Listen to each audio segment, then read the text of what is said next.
Yes, people, welcome to another Chelsea video of mine. It's been a long time, it's been a while. I ain't done live streams, videos this transfer window, and I ain't been covering that many games. Listen, I'm going through a Chelsea project, Chelsea rebuild. It's not going to happen over time in the next couple of days or weeks. It's going to take a while. The first thing I do want to say, though, before we get to all the Chelsea news, back on Twitter, that is the first thing. Back on X, WorldWideChels, go follow that ASAP. We're going to rebuild that and then probably YouTube full-time properly from the summer. But for now, we're going to cover most news when we can, cover all news on obviously the results. Chelsea against Wolves tomorrow. We're going to be talking about the preview as well. So make sure you guys smash the like button, subscribe, and hit the notification. Tune every couple of days, hopefully, man. Try and get some uploads. But the first topic that we do want to speak about is Manchester United's winger, Garnacho. I can't believe, I've been away from socials for that long. It's made me come back to look at this and think, what is going on with this football club? I mean, look, we had a decent end towards 2024. We were second place. We were 2 points behind Liverpool. And then suddenly we dropped like 10 or 12 points in the last 5 games. It's been absolute criminal.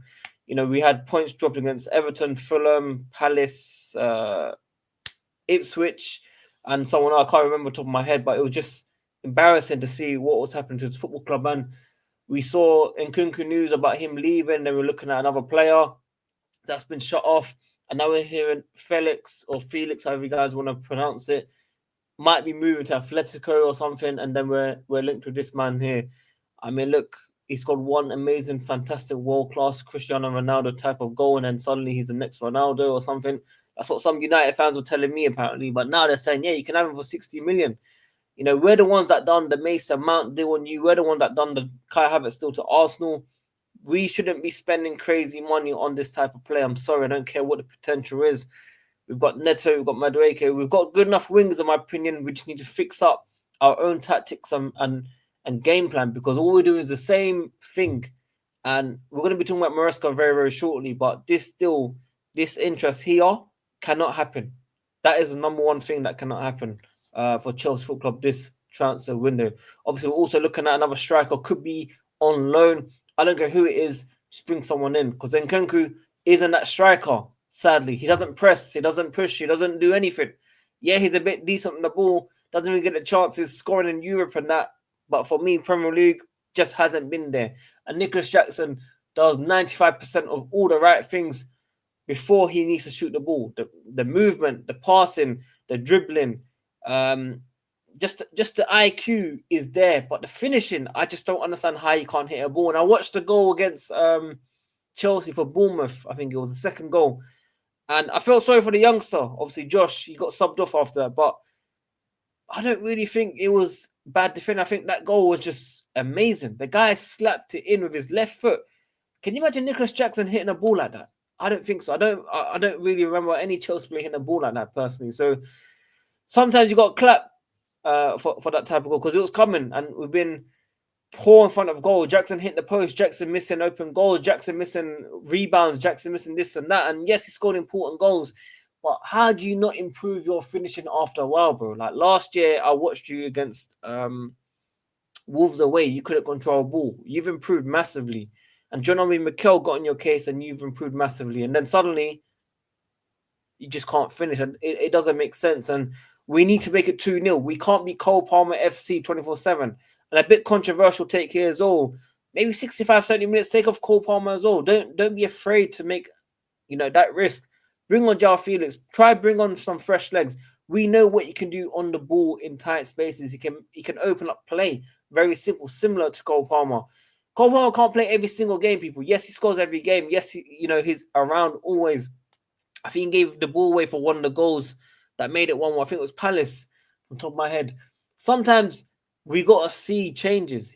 These guys are human beings. They can't play every single game. You know what I'm saying? So don't be afraid to make that change. I'm hearing he's doubtful for the Wolves game. This is the best opportunity for Felix to come in and show what he's capable. Because I don't want him gone this transfer window. I'll be real with you. I don't want to see him leave. Okay. Neto, I've not really heard anything about him. I think there was one chance the opposition scored and he was on the floor crying. He got hit in the face or something. And I don't know what it is with these players. There's more than error players. I've watched back in the days, football as well, before it all got soft and stuff. I was a young kid back then. Obviously, I'm hitting 30 this year. But yeah, football's changed massively, man. I mean, look, we need to see a lot better from our players. Madueke hasn't been up to scratch either. He's posted something now, black and white picture and something like he scored a hat-trick against Wolves. He's done something similar away from home. Now we're playing them again, at home this Monday. Are we trying to see something happen again? But we need to get this win now, guys. This is so important for top four. We've got Nottingham Forest slapping Southampton. I saw it 3-0 at the time. Can't answer the door. Most of you Chelsea fans hated, by the way, slapping in goals for fun. Forest looking very, very good. Could they have the Leicester season? They've had a similar project to us. They spent so much money last season. They failed. They only got like 32 points or something, or 38 or something. They had very low points, basically. And now they surpassed that. They're doing really, really well. What is their excuse? There's nothing. What is Chelsea's excuse? Yes, new players. Yes, new manager who hasn't tasted Premier League experience. Started really well, but I feel like we've got back to where we should be, which is the top four race, which was the target. But the games that we've dropped and the manner that we've dropped, we haven't been poor. The Ipswich game, for example, the penalty is 50-50 or, could go Ipswich way. But we made chances. We hit the post. Joao Felix scored a goal, VAR, sadly.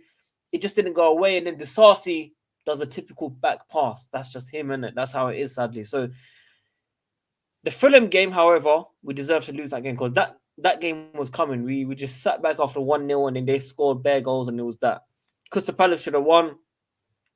These games aren't like we're not doing well. The Bournemouth game, we should have won. 25 attempts plus, I think it was. I just don't really understand how these things happen. But this is football for you people. This is football. But sometimes we need to win now. Have we won the Premier League this season in 2025? I don't think we have. We need to get the win in tomorrow. Otherwise, we have big, big trouble. I believe we play City away soon as well. We've got Southampton at home as well. We should be winning. Every team are slapping up Southampton. Even we slapped them up away from home. But City away, that's a tough one for top four. You had Newcastle going on a 6-win streak and then getting destroyed by Bournemouth at home. Clivert, hat-trick. Crazy. So that kind of tells me the Bournemouth result wasn't that bad, but we absolutely dominated Bournemouth. We should have won that game. But for Newcastle, Isak scored every single goal, started from the Chelsea game back in like October, November, and then him scoring every single game consecutively. And then he had a blind and everyone's on his case and everyone's saying Chelsea should sign him and Arsenal should sign him. The way social media makes you think, because a player does really, really well in a second or in a game, we have to sign him. Like, we get it. People have good form. It's about how can they do it throughout the season. At the start of the season, the guy wasn't scoring any goals until Chelsea came along and he scored some lucky tapping. Okay. And now Newcastle on top form. Chelsea can get that form easily, people. We should have been seeing it in the last 5-6 games, but for some reason we haven't. That's Enzo Maresca's fault. And the main issue is that he's afraid to make subs very, very early. And it is frustrating to see that. We're seeing subs around 80th minute. I don't understand this, people. I don't understand this. But like I said, people, follow the new X, follow the new Twitter, WorldWideChels. I started it today, actually, like 2 a.m. UK time. It's now around 4 p.m. UK time. So make sure you guys all follow that. As I said, the project will be around growing the socials first and then coming back on YouTube properly full-time like I used to be, where we upload frequently and make sure everything is there. I want to hear from you guys. Let me know where you're tuning from, what time zone, what do you want to see from this channel. But for now, we're going to see off the season, hopefully get some, good points on board, hopefully see top 3, top 4. The Club World Cup in June and July, don't forget that as well. We will be covering that, of course. I think that's where the season will come alive for this channel as well. As I said, we're going like Chelsea, people. We're going through a project right now. But this one here, I don't want to see this, people. This still here. Chelsea have attempted to get reassurances over Garnacho's temperature as part of the homework on him. Matt Law, this is mad. He would say we ain't going to sign the striker from Dortmund, and they said worst case could be signed on a loan. So what is Chelsea doing? What we cooking up? We're hearing we could be selling players to make a big sell that we want to buy at the end of January. I can't really tell you who we're looking at the moment because it's been quiet. 24 hours, I'm not seeing anything. I've not been on social like that, but pages aren't even talking like that at the same time as well. So it is a bit of a weird one at Chelsea. Maybe sometimes silence is a good sign of Chelsea and the club working behind the scenes. I do also want to say that I've seen disgusting, not every Chelsea fan or most Chelsea fans, but a small minority of Chelsea fans go after Paul, his family and stuff. You know, part of the directors that help out at Chelsea, that we look at certain players and stuff over their families, which is absolute wild. First the wife, then also the son or something from what I was reading today. And I'm telling you now, I don't really miss this platform at all. I've been away for nearly a year off this platform.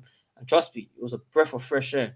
But I'm back here because I need to build a brand again. We're going to start fresh again. We're going to try and grow as much as we can. Even if it's 100, 200, 300, 400, 500 followers, people, I am grateful to see every single one of you. Then Conte tweet says, of 10,000, 20,000, 30,000 days back in 2016, which probably would have been about 200k right now, 300k right now. 10 days are over. But for now, let's see what happens with Chelsea, man. It's a project. We need to start winning. We need to start putting points on board. Tottenham losing, they might get relegated. I saw United losing 2-1 at the moment. Maybe it's a draw right now. I don't know. But we are seeing teams doing worse than us. We need to take advantage. If Forest can go on form and do this well, we should be able to go and do well as well. I don't really understand why the club are suffering right now with form. It just doesn't make sense in my opinion. So, yeah, guys, everyone tuning in, man, smash the like button, subscribe, and hit the notification. I will tell you, usually tune in every single day. We'll probably do like a little review after the game tomorrow, if not a live stream. Make sure you guys tune in, man. Smash the like button as always. Comment down your thoughts and opinions. What is going on with this football club? What do you think is happening? Obviously, a lot of Chelsea fans worried, but I wouldn't say it's been as bad as the last 2 years. We're not in massive danger, but we could be going back towards that situation where we were in the last 1 or 2 years, man. So yeah, I'm going for a Chelsea 2-0 prediction. That's what I said on my Twitter.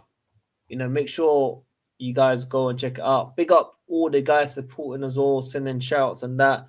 We had Shima, of course. Big up to them. PD, big up to him as well, always supporting. Nip and Sharma, NS Sports, big up. Alfred, big up.